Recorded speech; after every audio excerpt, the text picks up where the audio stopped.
ایسا عذاب کن لوگوں کو دیکھنا پڑے گا، اس کی وجہ آگے قرآن نے بیان کی، اور میں اور آپ اس کے اوپر غور کریں۔ انہم کانوا قبل ذالک مترفین، اس کی وجہ یہ ہے کہ یہ دنیا میں بڑے خوشحال تھے، ان کی ٹھاٹ باٹ کی زندگیاں تھی، عیش و عشرت میں، یہ نشے میں جو ہے وہ کسی کو کچھ سمجھنے کا بھی مزاج نہیں رکھتے تھے۔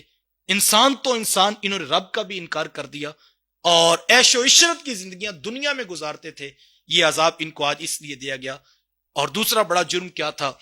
وَكَانُوا يُصِرُّونَ عَلَى الْحِنثِ الْعَظِيمِ، وہ بڑے بڑے گناہ کرنے پر اصرار کیا کرتے تھے، بڑے گناہوں پر اصرار، اس کی وجہ سے آج یہ جہنم کا عذاب ان کو دیکھنا پڑ رہا ہے۔ ایک تو مشہور معروف جو اس کا موقف مفسرین نے بیان کیا کہ ہنس العظیم سے مراد شرک ہے، رب کی ذات کا انکار کرتے، بتوں کے آگے جو ہے وہ ماتھا ٹیکتے تھے، اس عذاب کی وجہ سے ان کو جہنم کے اندر جو ہے وہ جلستی ہوئی آگ کے اندر ڈالا جائے گا۔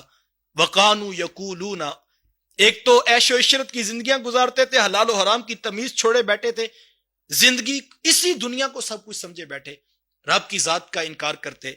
اور تیسرا بطور ٹھٹھا اور مذاق یہ کہتے تھے اَإِذَا مِتْنَا وَكُنَّا تُرَابًا وَعِظَامًا أَإِنَّا لَمَبْعُوثُونَ، کہ جب ہم گل سڑ جائیں گے، ہڈیاں بن جائیں گے، پھر ہمیں مٹی سے کوئی دوبارہ اٹھا کے زندہ کرے گا۔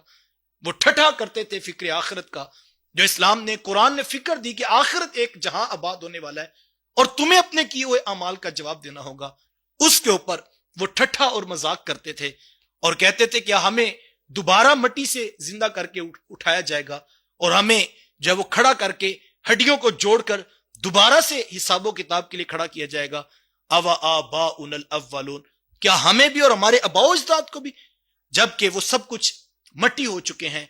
تو آگے اس بات پر دلائل دیے جاتے کہ ہاں یہ دلائل ہیں کہ ہم تمہیں دوبارہ کھڑا کریں گے، ہم تمہیں دوبارہ زندہ کریں گے اور تمہیں حساب دینا ہوگا، جبکہ سورہ یاسین کے اندر لہجہ قرآن کا یہی ہے۔ جب نضر بن حارث نامی شخص کسی پرانے قبرستان سے ہڈی اٹھا کر لایا اور میرے حضور علیہ السلام کے سامنے یوں ہاتھ سے توڑتا ہے اور وہ ریزہ ریزہ ہو کے نیچے گرتی ہے، تو وہ حضور کے سامنے کہتا ہے ان بوسیدہ ہڈیوں کو کون ہے جو دوبارہ زندہ کرے گا؟ ان کو بھی دوبارہ زندہ کیا جا سکتا ہے۔ جب اس ٹھٹھے کے ساتھ اس نے حضور علیہ السلام کے سامنے بطور دلیل ہڈی کو توڑ کر دکھایا، تو سورہ یاسین میں اس کے اس سوال پر، اس اعتراض پر اس کا جواب دیا گیا اور زوردار انداز میں جواب دیا۔ کہا محبوب یہ جو بوسیدہ ہڈی لا کر تیرے سامنے ٹکڑے ٹکڑے کر کے ریزہ ریزہ کر کے پوچھتا ہے کہ ان کو کون زندہ کرے گا، تو محبوب ان کو کہہ دے یحییھا الذی انشأھا اول مرہ، محبوب ان کو وہی زندہ کرے گا جس نے ان کو پہلی مرتبہ پیدا کیا ہے۔ تو یہاں بھی وہی اعتراض ہے کہ ان کو کیسے زندہ کیا جائے جب ہم مٹی میں گل سڑ جائیں گے اور ہڈیاں بھی توڑ جائیں گی اور ہڈیاں بھی ریزہ ریزہ ہو جائیں گی، پھر کون زندہ کرے گا؟ تو وہاں تو دلائل کے ساتھ دلائل کا جواب دیا گیا، لیکن یہاں پر لہجہ کچھ اور ہے۔ لگتا یوں ہے رب اتنے قہر اور جلال میں ہے کہ ان کے اس سوال کے، ان کے اس اعتراض کے اوپر جواب نہیں دیا، بلکہ اپنا فیصلہ نافذ کرتے ہوئے فرمایا آپ لفظوں پہ غور کریں، اور صرف لفظوں کا ترجمہ، اللہ کی آیات کا جلال انسان کے دل کے اوپر ہیبت طاری ہو جاتی ہے۔ قُلْ إِنَّ الْأَوَّلِينَ وَالْآخِرِينَ لَمَجْمُوعُونَ إِلَى مِيقَاتِ يَوْمٍ مَعْلُومٍ، وہ کہتے تھے کیا ہمیں جب ہڈیاں گل سڑ جائیں گی، مٹی ہو جائیں گے، پھر دوبارہ اسے اٹھا کے کھڑا کیا جائے گا ہمارے آباء و اجداد کو بھی؟ تو قرآن نے واضح کہا محبوب ان سے کہہ دو صرف تمہیں نہیں، ان الاولین والآخرین، اگلے اور پچھلے سارے ہم اکٹھے کریں گے۔ لمجموعون الی میقات یوم معلوم، ایک وقت بھی مقرر ہے اور دن بھی مقرر ہے، دن بھی ہے اور وقت بھی ہے، سب کچھ طے شدہ ہے، اور ہم وہاں تمہیں جمع کریں گے اور تمہیں اکٹھا کریں گے۔ آگے دلیل نہیں دی، پھر آگے زوردار انداز میں کہا انکم ایھا الضالون المکذبون، اے گمراہو، اے جھٹلانے والو، ہم تمہیں جمع کریں گے، اور مخاطب کر کے کہا لآکلون من شجر من زقوم، ادھر دلیل نہیں دی، کہا تمہیں اکٹھا کریں گے، جمع کریں گے، جھٹلانے والو، گمراہو، لآکلون من شجر من زقوم، ہم پھر تمہیں زقوم جو ہے وہ کھلائیں گے اور تمہیں کھانی پڑے گی وہ زقوم کے درخت کی شاخیں تمہیں نگلنی پڑیں گی، اور وہ بڑا کٹھن مرحلہ ہوگا۔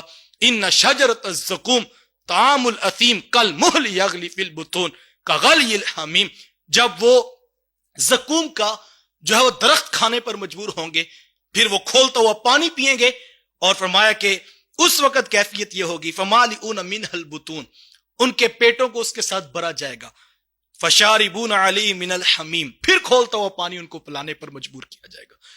70 سال تک روایات میں آتا ہے کہ جہنمی جہنم کے اندر جو ہے وہ عذابات سہے گا اور چیخے گا، پکارے گا، لیکن 70 سال تک اس کی کوئی پکار نہیں سننے والا ہوگا، اس کی پکار پر کوئی جواب نہیں دے گا۔ 70 سال کے بعد دروغہ جہنم جھڑک کر کہے گا کہ کیا ہے؟ تو کہے گا العطش العطش، مجھے پیاس لگی ہے، مجھے پیاس لگی ہے۔ پھر اس کو پانی دیا جائے گا، اور وہ کون سا پانی ہوگا؟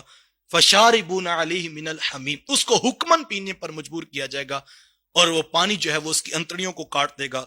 فشاربون شرب الہیم، اور وہ پیے گا اس طرح کہ جس طرح پیاسا اونٹ جو ہے وہ پینے پر مجبور ہوتا ہے اور اس کی پیاس نہیں ختم ہوتی۔ مفسرین نے لکھا ہیم وہ اونٹ ہوتا ہے جس کو بیماری یہ لگ جاتی، وہ جتنا بھی پانی پیتا ہے اس کی طلب اور بڑھتی چلی جاتی، اس کو بیماری یہ لگ جاتی ہے۔ اب مجھے بتائیں، کھولتا ہوا گرم پانی انسان تو ایک گھونٹ نہیں اتار سکتا، اور پانی اتنا کھولتا ہے کہ جو انتڑیاں کاٹ دے گا، لیکن پھر بھی پیے گا۔ کیوں؟ اس لیے کہ رب کا حکم ہوگا اور اس کو پینے پر مجبور کیا جائے گا۔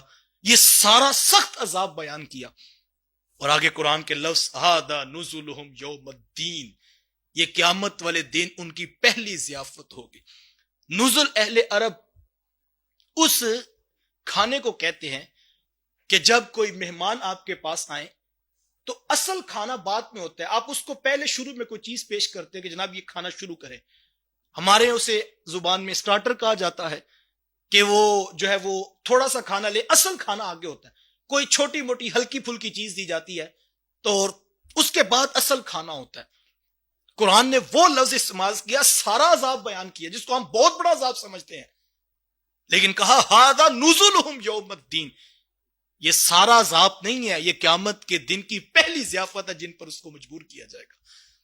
ذرا غور کیجئے، جو پہلا جھٹکا اتنا زوردار ہے تو پھر آگے جو اصل عذاب ہے وہ کتنا بڑا ہوگا۔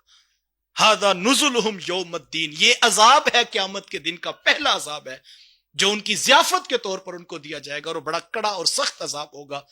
اور کتابوں میں آتا ہے کہ اس محمدی صورت کو اللہ عذاب نہیں دے گا، جہنمی جب جہنم میں جائے گی یہ صورت واپس لے جائے گی، اور اس کے عذاب کو بڑا کر دیا جائے گا، 70 کھالیں اس کے جسم کے اوپر ہوں گے۔